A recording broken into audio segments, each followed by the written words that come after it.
Hi everybody. We recorded this video. Sorry, it's a little bit kind of sunny. We recorded this video and now we're gonna record it again because I deleted it.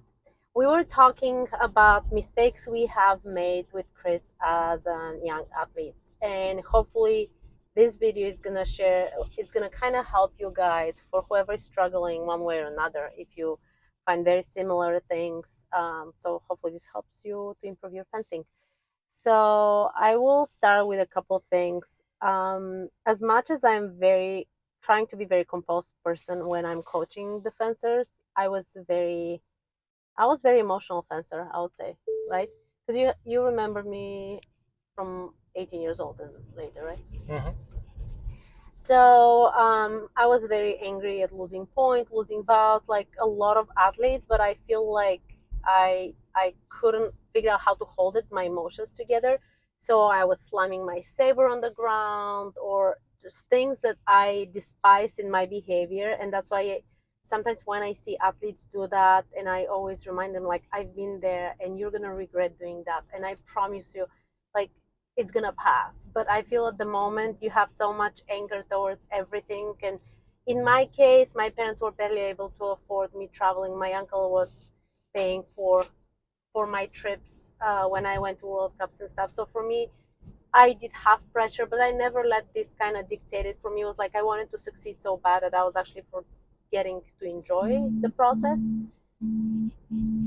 And and that was one of the mistakes, holding myself together. So when you're fencing and when you feel some anger, figure out how to hold it together. You gotta practice starting from the fencing club. You cannot figure this out on tournaments because it's impossible. The emotions are high, the stress.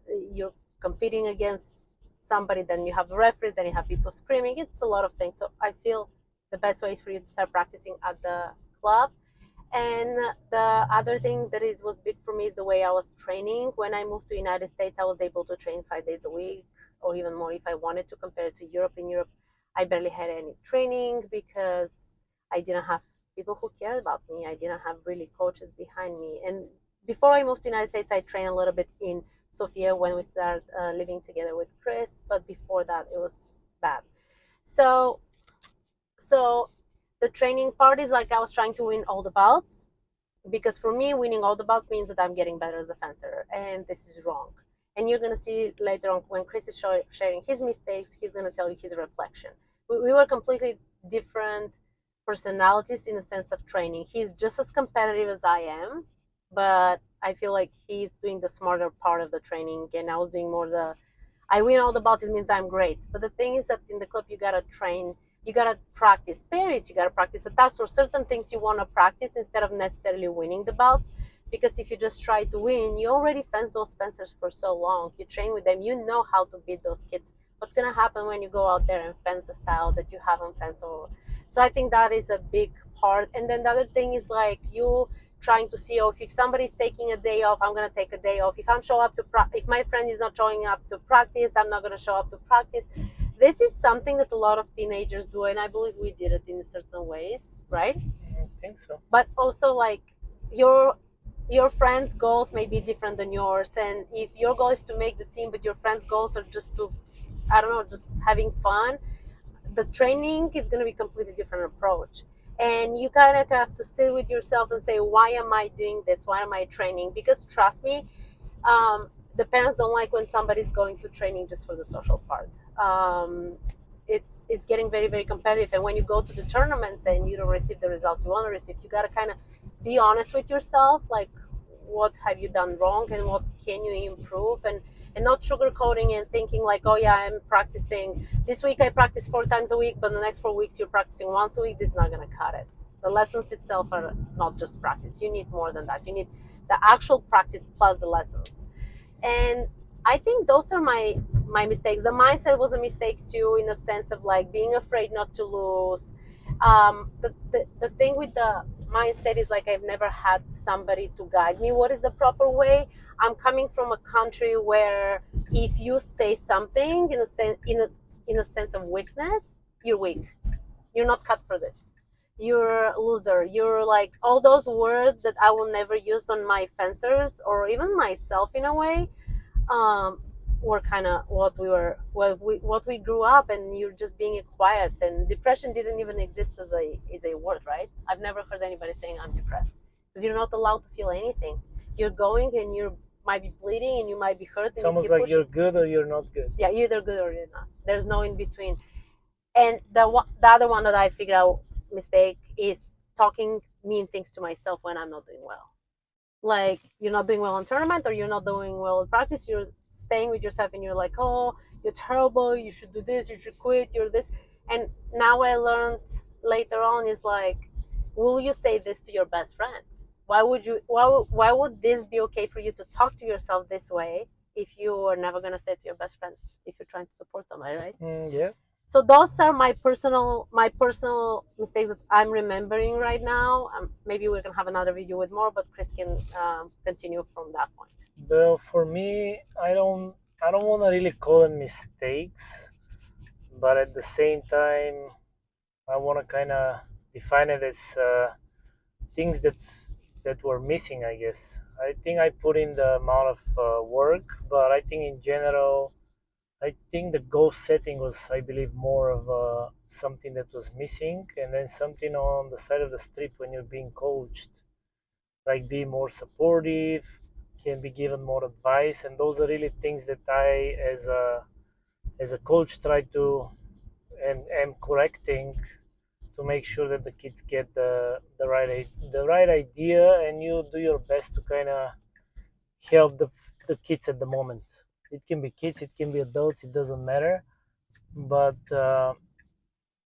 we all figure out again that we've seen that the kids have put the right amount of work consistently in terms of practice schedule, and then it comes down to the parents many times, but then us as coaches trying to again help the kids grow mentally and get, like, it's the same as you train your brain as a muscle, like you train everything else, like muscle memory and all the other things, because you can be doing a lot of things muscle memory through lesson, but then you need to put them together, and it's important to have that support.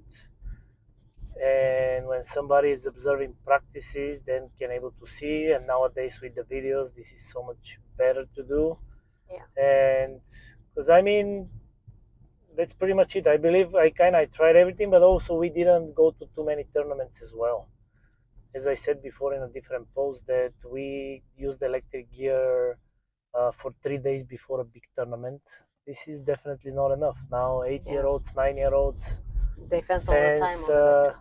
5 times a week electric. Every tournament's electric. So really, I guess different times. And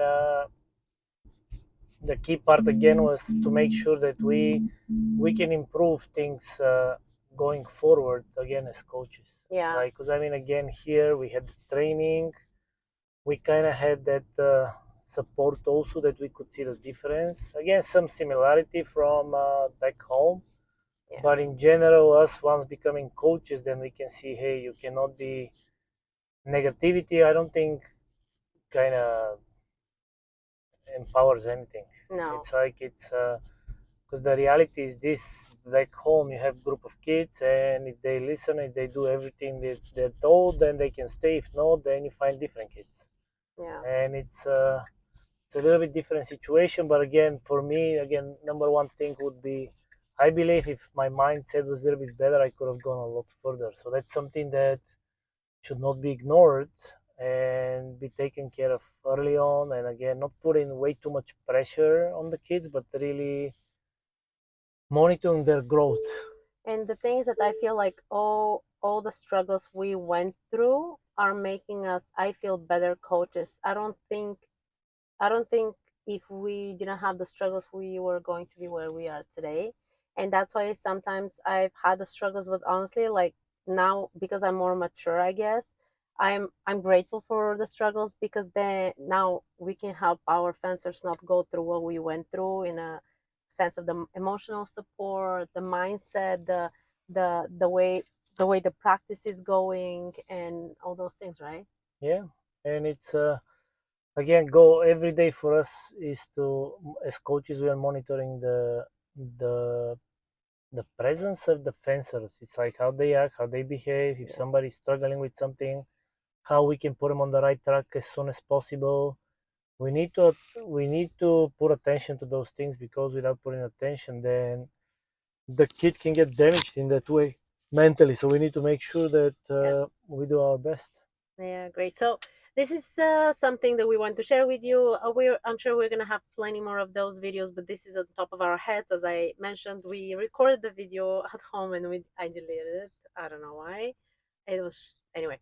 So this is from us, guys. I hope this was helpful for you. And if you have any questions or any comments or any videos that you want to see from us, we have a list of stuff that we want to record. And yeah, subscribe to the channel, and we'll see you soon. See ya. Bye. Bye.